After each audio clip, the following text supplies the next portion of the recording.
Appreciated. Now, on the day that Dubai's government unveiled plans pay off creditors in Dubai World, or they unveiled plans to pay off creditors in Dubai World, a little two missing. The leaders from neighboring Qatar are in Paris to attract foreign investment. France is a major trading partner of the Gulf state, whose GDP is expected to grow by 16% this year. The French Prime Minister and his finance minister, they were meeting Qatar's leaders and the Finance and Investment Forum in Paris. And Guy, he's there as well. Guy, this forum, pretty important, especially for relations, obviously, between the Qataris and the French. Well, between Qatar and the whole of Europe, really. As you say, Louisa, Qatar is growing at 16% this year. How many countries do you hear that from at the moment? We're impressed by China growing at 8%. Now, Qatar is a very small place, but it has huge amounts of gas. Unlike Dubai, it does have a hydrocarbon food line, as it were. It does have a top-line growth story that is driving food into the mouths of all kinds of companies around the world, because everybody's climbing in to try and get some of that growth story on board. And I have to say, the creme de la creme of French business was here. This is an extremely interesting meeting. As you say, Francois Fillon was here, fresh from the weekend votes. We also had Christine Lagarde here. You also had a whole series of the big French exporters. Now, I caught up with Christine Lagarde. I wanted to talk to her about Greece. Honestly, I went into the room and said, look, where do we stand on Greece? What is standing in the way of some sort of a deal to help out Greece? She didn't want to talk about Greece.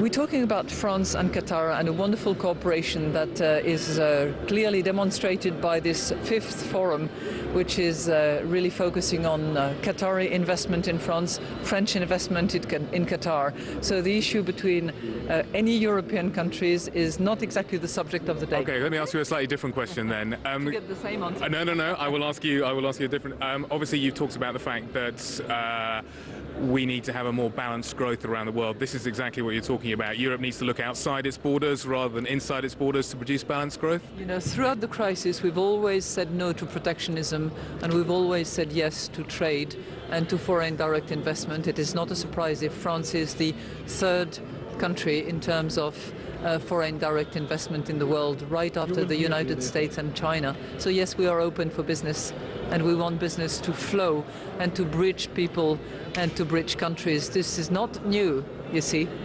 Are we going to expect any big deals for French companies to come out of this? Am I looking for headlines here? Talk to the companies. That's the best way to get the information. Ask them. Well, go and talk to Total right now. Well, that's a good direction. Wait until tomorrow when they conclude this form. Then you see what it will be the size of the businesses. Substantial by the sounds of things. I hope so. Yeah. Great. Thank you very much indeed. One sector is more than $20 billion just power generation for the coming 5 years.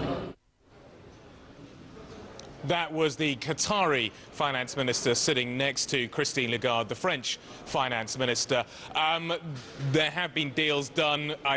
They were both alluding to the fact that deals were being done. I said I'm about to go and talk to the CEO of Total. What did he have to say about what Madame Lagarde had to say about the prospects of deals? Well, I mean, she knows everything, but I mean, that's why she's Minister of Finance.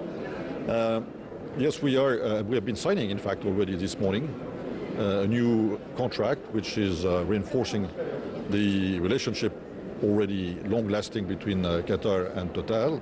And it's a new way to prove that on the side of what we can do together in Qatar, we can also invest together outside of Qatar. So they're talking about deals here in Paris, but of course, they're also talking about what is happening in Dubai. It's not that far. An hour's flight down the Gulf Coast will land you in Dubai from Doha, and the Dubai effect has had a big impact across the entire region. What happened on November the 25th obviously is still being felt and continues to have an impact on property prices, which are only just stabilizing in Doha. So what is the take on what is happening with Dubai? Is this a good thing? And what is the likely legacy of this effective default? It wasn't a default, but it came pretty close on the whole Islamic banking story, because there was an assumption going into this crisis that Islamic products were safer. That has proved to be wrong, but how much damage has been done? Well, this is what the CEO of the Qatar Islamic Bank had to say on that thorny subject. You cannot use Dubai as an example for the impact on the industry of Islamic banking. Whatever happened in Dubai could affect a conventional bank, and I think the majority of the debts that require to be rescheduled in Dubai is a conventional type of debts. So the industry did not get impacted. Few transactions are going to be impacted, but they are related more to the economy of Dubai.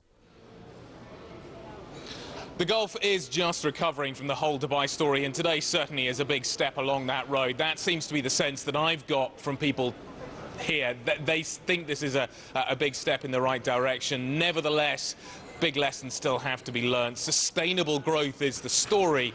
Is 16% sustainable for Qatar for that long? It'll be interesting to see how the government reacts now that inflation is back to being positive in the country and we have these exceptionally high growth rates. But for the moment, everybody here seems happy.